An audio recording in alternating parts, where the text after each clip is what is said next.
Hey everybody, it's me, Steve Schnee, and thanks for tuning in to the CD Junkie. This is the first episode called Collecting the 70s. Now, I have just started a new series called Collecting the 80s, and the whole concept is basically I grab 10 albums that I think that if you're just starting to build your collection of 70s music or 80s in that show, these are 10 great ones to start off with.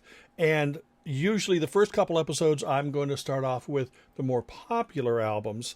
A lot of you may already own these. A lot of you may already have deep-rooted opinions. These are classic albums. There's a few curveballs in here as well. And this is just stuff that I think is just a great way to introduce yourself to 70s music. And I'm not necessarily referring to buying them on CD. You could be out in the wild and flipping through the bins and go, I wonder if this is any good, or, oh yeah, I've heard this is really good. Well, I've got 10 recommendations for you. I'm going to start right now. This is Collecting the 70s. All of these were released between 1970 and 79. By the way, these are in no order, nor am I saying these are the 10 best albums of the 70s. I'm sure everybody's going to have a different opinion. Let's start with album number 1. That is Nilsson Schmilson, Harry Nilsson. This is the album with Coconut, Jump in the Fire, and of course the classic Without You, produced by Richard Perry. This is incredible. It's wonderful. In fact, this is really the album that really put him on the map. His previous albums were fantastic and really helped to build his reputation in the business, but this is the big commercial hit. This is really the one to start building your collection with. Now let's go on to my favorite Neil Young album, although some people would say after the Gold Rush and Harvest, I should have picked one of those because I like to start off with the more popular albums. But this is a likely companion to those albums. It's called Comes a Time. This is from, 1978 or so. This is an incredible album. It's more of the folky, melodic stuff on side one of the album, or the first half, and then the second half of the album is more country. But it's fantastic, filled to the rim with great, great songs. And this has the original version of Lot of Love, which Nicolette Larson later recorded and turned into a hit. So that's fan-friggin-tastic. Here's another fan-friggin-tastic. This is one of my absolute favorite albums of the 70s. It's the Bee Gees' Main Course. This is, in my opinion, their finest album. I know a lot of people are going to talk about First or Idea or Horizontal being their greatest, or Trafalgar or something like that. But this right here, this is just pre-disco era. Now, I'm not one of those who says, oh, I hate the disco stuff. This is kind of like the link into that era. It's just so full of great songs. This is the album that has Jive Talkin', Nights on Broadway, and my favorite Bee Gees song, or maybe tied with How Can You Mend a Broken Heart, a song called Fanny Be Tender With My Love. This is a completely solid album. I think it is their best album. I think it is one of the best albums of the 70s, and I think that it's something you should check out. You know, if you're like, oh, I don't like their disco, you know what? Get over it. Bee Gees, fantastic. Main Course. Here's a great rock and roll album. Oh my gosh, T-Rex, Electric Warrior. I love T-Rex. Okay, and a lot of people are going to say it's either this or The Slider or their two favorites. A lot of people do like Tanks. Later albums weren't as solid, but this is just a tremendous album, Electric Warrior. This is the album with Get It On, Bang a Gong, whatever you want to call it. It was originally called Get It On, but there was a song here in the U.S., I think by Chase, called Get It On. So they had to sort of retitle it Bang a Gong, Get It On, to sort of differentiate the two songs. Well, does anybody remember Get It On by Chase? Actually, it was kind of a hit, so a lot of you may remember that one. But I love the CD because it adds my favorite T-Rex song, which is Hot Love. Of course, we lost Mark Volman recently, from the Turtles, Flo and Eddie, and him and Howard Kaylan, also from the Turtles and Flo and Eddie, provided a lot of the backing vocals. So those higher vocals that you hear on T-Rex records, that was them. Wonderful. Now here's an album that plays like a greatest hits, almost exactly like greatest hits. This is the Carpenters' self-titled album. Let me tell you what's on here. Rainy Days and Mondays, Let Me Be the One, For All We Know. But But yeah, this really plays like a greatest hits album. It's wonderful. It sounds great. This is before they became entertainers. To me, the Carpenters were, the career was in two parts. When they were, singers, songwriters, performers, and song interpreters, they were incredible. And then roughly about maybe 74, 75, like right when they started getting into making all the TV shows, they sort of remolded them as entertainers as opposed to a rock or soft pop group. And but this was back in, and I love the Carpenters' entire career. Richard Carpenter, incredible song arranger, and oh my God, and Karen, her voice, she's my favorite female vocalist of all time. But this is a very, very fine album. Definitely one you should check out. Definitely check out everything between, in my opinion, Close to You, up through A Song for You, I think. But still, every album is worthy. Horizon, I think, is another good one. But yeah, now here's an album I think every one of you already owns, except you over there. You might not own this. Fleetwood Mac Rumours. If you don't own it, you need to. Okay, I also love the self-titled album that came out before this. I remember going out and getting the single Go Your Own Way when that came out.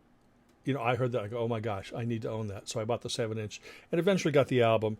And then if you listen to Dreams, of course it's a Stevie song, but look, Lindsey Buckingham made Fleetwood Mac. It was his arrangements, his creative musical ideas that really shaped and made Fleetwood Mac work. Everybody in the band, this lineup was incredible. Just great musicians, songwriters. This was a chemistry that could not be beat. And it's truly incredible to listen to it. But I'll tell you, there's just so much, You Make Love and Fun, which is probably my favorite Fleetwood Mac song. And this is one that has like bonus tracks. I think there's another one that came out after this that had another disc on top of that. But that's another great, fantastic album. Delving more into the 70s, here's a surprise. Here is a curveball. And this is no joke. This is really a great album. I'm talking about the Osmonds, Crazy Horses. This is an album that would probably blow your mind. If you have not heard this album, listen to it. It's got Led Zeppelin-like riffs. It's got great songs, great hooks, great arrangements, great vocals. Crazy Horses is a great rock album. It's a pop album. Like I said, there are Led Zeppelin-type guitar riffs in there. There's also a couple songs that are kind of McCartney-esque that could have fit on maybe Ram. And yeah, it's really, really absolutely wonderful. The Plan is on this CD, and that's sort of a concept album. Not quite as good as this one. Phase 3 was the album before this, which I think is almost as good as Crazy Horses. But you really need to check out Crazy Horses because it is an incredible album. Like I said, one of the best albums of the 70s. Here is another album that so many of you probably own. I think it is a classic album. It is Eagles, Hotel California. Look, I'm not a radio listener. I used to be. Up until maybe mid-'80s, I listened to radio all the time. But I got tired of things being overplayed. So I have not been an avid radio listener since about the mid-'80s, maybe the late 80s. And so I never get tired of songs. So Hotel California, to me, the song, I can listen to it over and over again still to this day. Because every part of that arrangement is incredible, from the vocals to the guitars and everything. It's just a really, really wonderful song. Now, there's a couple songs on here. I'm not a big fan of Life in the Fast Lane, but there's so many, Waste of Time's great. And then you've got, Victim of Love, I think, is okay. Pretty Maids All in a Row is great. Try and Love Again. Oh, my gosh. The Last Resort. This is an epic album that needs...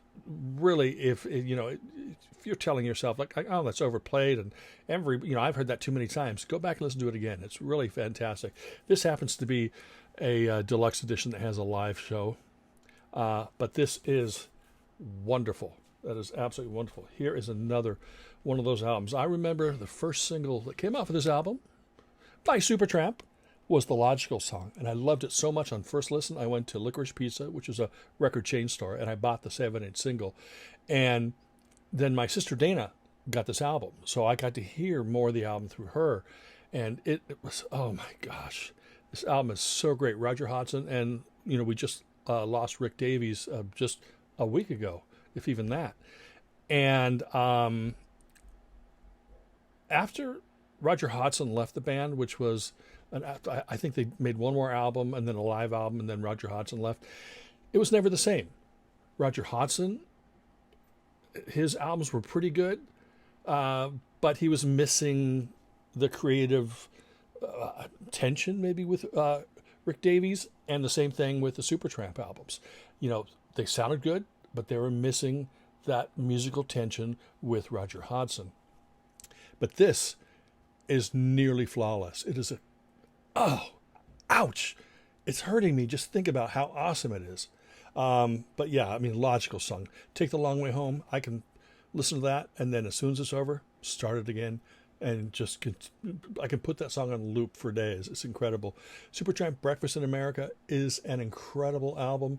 If you find it in the used bins, if you have it in your record collection already, pull it out, give it a listen.